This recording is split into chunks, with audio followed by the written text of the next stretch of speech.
Ladies and gentlemen, welcome back to Obsessive Compulsive Gaming.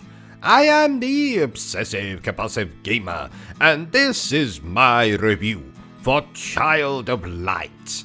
So dear viewer, if you wouldn't mind, don't forget to subscribe to the channel and like this video.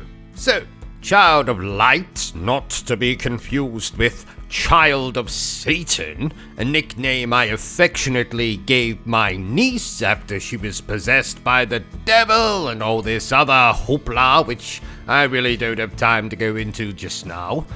Child of Light was originally released in 2014, which coincidentally is when my niece was possessed by the devil, but that's a story for another time. And what is this game I hear you shouting loudly from the back?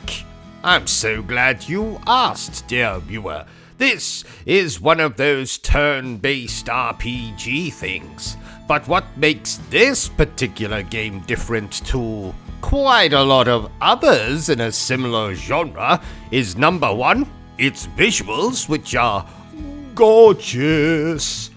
Not quite evergreen in the buff gorgeous, but gorgeous nonetheless. And the second reason is the way that this particular game is written. Now, if you pay any attention to what the characters are saying to each other, you will realize that they are speaking in what I can affectionately call poetry, which basically means that every second line or so, they'll be trying to rhyme a word at the end of the previous line. So, poetry, like I said. Now, that's not really your thing. Well, that's probably going to annoy the life out of you, dear viewers. But apart from those two things, this is your standard run-of-the-mill turn-based RPG.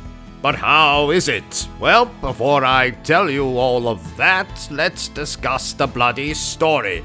So basically, we play as a young girl, I think, young woman, perhaps might be more politically correct to call her, who awakens in a mysterious land and must capture the star, the moon, and the sun, so she can stop some evil bitch taking over her kingdom and rescue her father, who is dying. So you set off on an adventure in which you recruit various allies, including a court jester who's looking for their brother, and a weird dwarf-looking chap who, remarkably, is not Peter Dinklage or an Oompa Loompa. You get into fights, you fight bosses, you explore the land, all the usual RPG bollocks. Though, now I'm thinking about it, a third thing which might separate this from other RPGs is the fact that very early in the game you obtain the ability to fly. That's right, fly.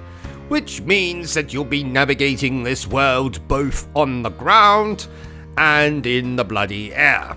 Now, I did play this game before on the PlayStation 3, and frankly, I found it to be rather unremarkable, and sadly, though I love the visuals, and I love the characters, and I like the story, and there's a lot of nods and winks to Disney princesses, which is very much appreciated in my book, I have fallen out of love with turn-based RPGs, and frankly, I find them to be incredibly boring these days, considering that we have such action-packed extravaganzas like Final Fantasy XVI and, more recently, Final Fantasy VII Rebirth. So, I really can't recommend this game if you're not a fan of turn-based RPGs, but I know a lot of you dorks out there probably living in your mother's basement or your sister's basement or your father's basement or your girlfriend's basement will probably still appreciate turn-based RPGs, and you probably already played this game. So you're probably thinking, I don't give a shit about your opinion, O.C.G, and I don't blame you. Therefore, I declare the Child of Light is okay, I suppose. So, there you have it, ladies and gentlemen, my very in-depth review for Child of Light. If you enjoyed this little review of mine, don't forget to give me a thumbs up. If you haven't enjoyed it, well then, feel free to give me a thumbs down. But please remember the single most important thing I always tell you, dear viewer, and that is to always stay obsessed with gaming. Where the hell is my coffee, Bertrum? I asked for it 4.5 hours ago. Are you still here? Oh, you must have really enjoyed this video then. In that case, you had better subscribe to the channel and check out our other content. Otherwise, you're a booby pants, and no one wants to be a booby pants.